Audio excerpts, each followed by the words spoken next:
अथ पंचमो अध्याय। देवर्षि नारद जी का पूर्व चरित्र। नारद जी ने कहा, मुने, पिछले कल्प में अपने पूर्व जीवन में मैं वेदवादी ब्राह्मणों की एक दासी का लड़का था। वे योगी वर्षा ऋतु में एक स्थान पर चातुर्मास्य कर रहे थे। बचपन में ही मैं उनकी सेवा में नियुक्त कर दिया गया था। मैं यद्यपि बालक था, फिर भी किसी प्रकार की चंचलता नहीं करता था। जितेंद्रिय था, खेल कूद से दूर रहता था और आज्ञानुसार उनकी सेवा करता था। मैं बोलता भी बहुत कम था। मेरे इस शील स्वभाव को देखकर समदर्शी मुनियों ने मुझ सेवक पर अत्यंत अनुग्रह किया। उनकी अनुमति प्राप्त करके बर्तनों में लगा हुआ प्रसाद मैं एक बार खा लिया करता था। इससे मेरे सारे पाप धुल गए। इस प्रकार उनकी सेवा करते करते मेरा हृदय शुद्ध हो गया और वे लोग जैसा भजन पूजन करते थे उसी में मेरी भी रुचि हो गई। प्यारे व्यास जी, उस सत्संग में उन लीलागान परायण महात्माओं के अनुग्रह से मैं प्रतिदिन श्री कृष्ण की मनोहर कथाएं सुना करता। श्रद्धा पूर्वक एक एक पद श्रवण करते करते प्रिय कीर्ति भगवान में मेरी रुचि हो गई। महामुने, जब भगवान में मेरी रुचि हो गई तब उन मनोहर कीर्ति प्रभु में मेरी बुद्धि भी निश्चल हो गई। उस बुद्धि से मैं इस संपूर्ण सत और असत रूप जगत को अपने परम ब्रह्म स्वरूप आत्मा में माया से कल्पित देखने लगा। इस प्रकार शरद और वर्षा, इन दो ऋतुओं में 3 समय उन महात्मा मुनियों ने श्री हरि के निर्मल यश का संकीर्तन किया और मैं प्रेम से प्रत्येक बात सुनता रहा। अब चित्त के रजोगुण और तमोगुण को नाश करने वाली भक्ति का मेरे हृदय में प्रादुर्भाव हो गया। मैं उनका बड़ा ही अनुरागी था, विनयी था। उन लोगों की सेवा से मेरे पाप नष्ट हो चुके थे। मेरे हृदय में श्रद्धा थी, इंद्रियों में संयम था एवं शरीर, वाणी और मन से मैं उनका आज्ञाकारी था। उन दीनवत्सल महात्माओं ने जाते समय कृपा करके मुझे उस गुह्यतम ज्ञान का उपदेश किया जिसका उपदेश स्वयं भगवान ने अपने श्रीमुख से किया है। मुझे ज्ञानोपदेश करने वाले महात्मा गण जब चले गए तब मैंने इस प्रकार अपना जीवन व्यतीत किया। यद्यपि उस समय मेरी अवस्था बहुत छोटी थी। मैं अपनी माँ का एक लौता लड़का था। एक तो वह स्त्री थी, दूसरे मूढ़ और तीसरे दासी थी। मुझे भी उसके सिवा और कोई सहारा नहीं था। उसने अपने को मेरे स्नेह पास से जकड़ रखा था। वह मेरे योग क्षेम की चिंता तो बहुत करती थी, परंतु पराधीन होने के कारण कुछ कर नहीं पाती थी। जैसे कठपुतली नचाने वाले की इच्छा के अनुसार ही नाचती है, वैसे ही यह सारा संसार ईश्वर के अधीन है। मैं भी अपनी माँ के स्नेह बंधन में बंधकर उस ब्राह्मण बस्ती में ही रहा। मेरी अवस्था केवल 5 वर्ष की थी। मुझे दिशा, देश और काल के संबंध में कुछ भी ज्ञान नहीं था। एक दिन की बात है, मेरी माँ गौ दूहने के लिए रात के समय घर से बाहर निकली। रास्ते में उसके पैर से सांप छू गया। उसने उस बेचारी को डस लिया। उस सांप का क्या दोष, काल की ऐसी ही प्रेरणा थी। मैंने समझा, भक्तों का मंगल चाहने वाले भगवान का यह भी एक अनुग्रह ही है। इसके बाद मैं उत्तर दिशा की ओर चल पड़ा। उस और मार्ग में मुझे अनेकों धन धान्य से संपन्न देश, नगर, गांव, अहीरों की चलती फिरती बस्तियां, खाने, खेड़े, नदी और पर्वतों के तटवर्ती पड़ाव, वाटिकाएं, वन, उपवन और रंग बिरंगी धातुओं से युक्त विचित्र पर्वत दिखाई पड़े। कहीं कहीं जंगली वृक्ष थे जिनकी बड़ी बड़ी शाखाएं हाथियों ने तोड़ डाली थी।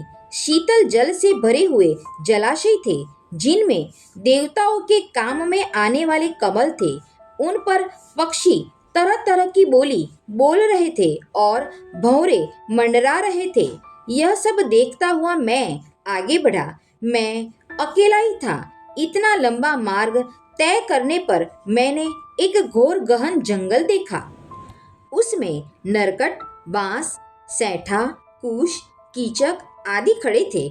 उसकी लंबाई चौड़ाई भी बहुत थी और वह सांप, उल्लू, सियार आदि भयंकर जीवों का घर हो रहा था। देखने में बड़ा भयावना लगता था।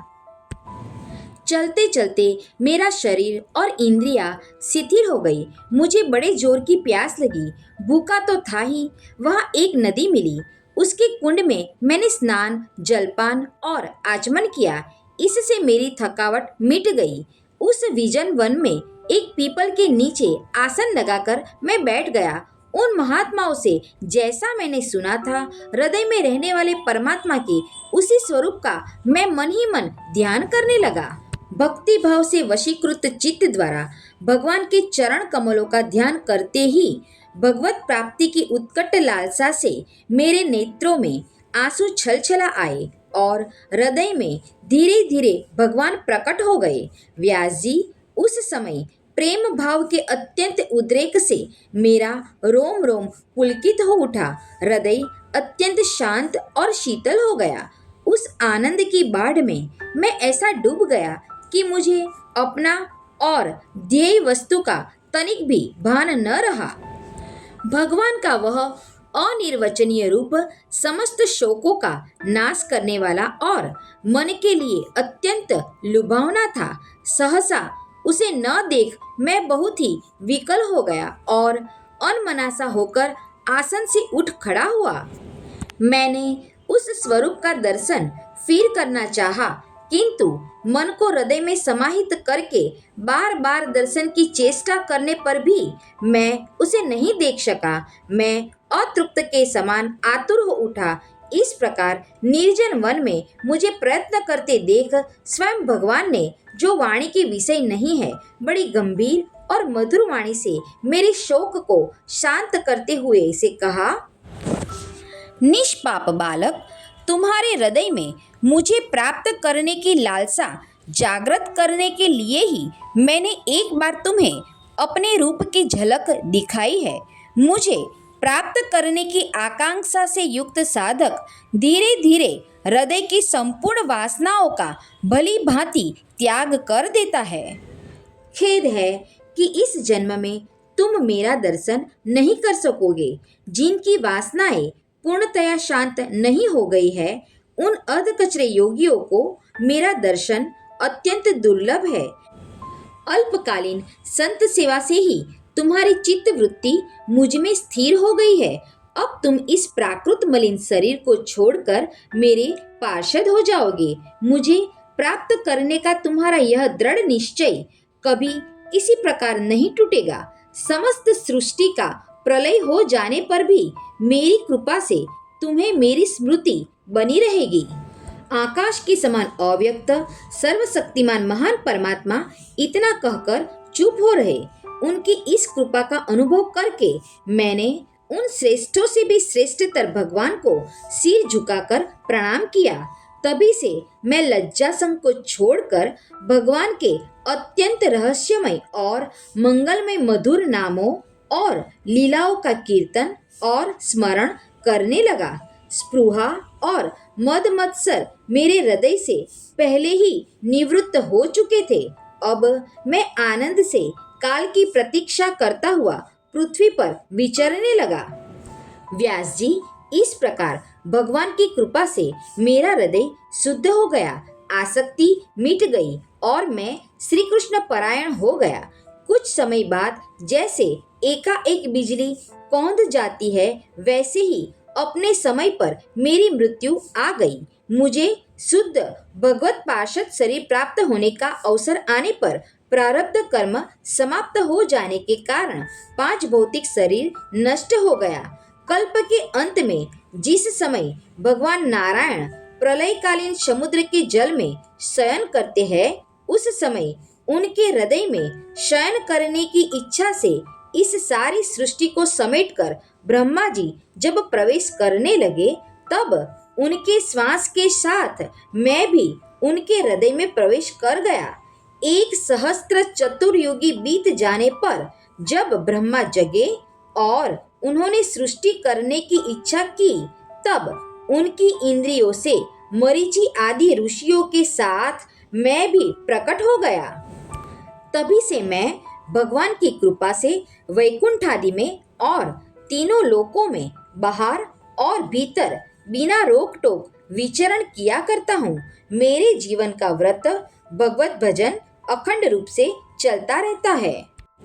भगवान की दी हुई इस स्वर ब्रह्म से विभूषित वीणा पर तान छेड़कर मैं उनकी लीलाओं का गान करता हुआ सारे संसार में विचरता हूँ। जब मैं उनकी लीलाओं का गान करने लगता हूँ, तब वे प्रभु जिनके चरण कमल समस्त तीर्थों के उद्गम स्थान है और जिनका यशोगान मुझे बहुत ही प्रिय लगता है, बुलाए हुए की भांति तुरंत मेरे हृदय में आकर दर्शन दे देते हैं। जिन लोगों का चित्त निरंतर विषय भोगों की कामना से आतुर हो रहा है, उनके लिए भगवान की लीलाओं का कीर्तन संसार सागर से पार जाने का जहाज है। यह मेरा अपना अनुभव है।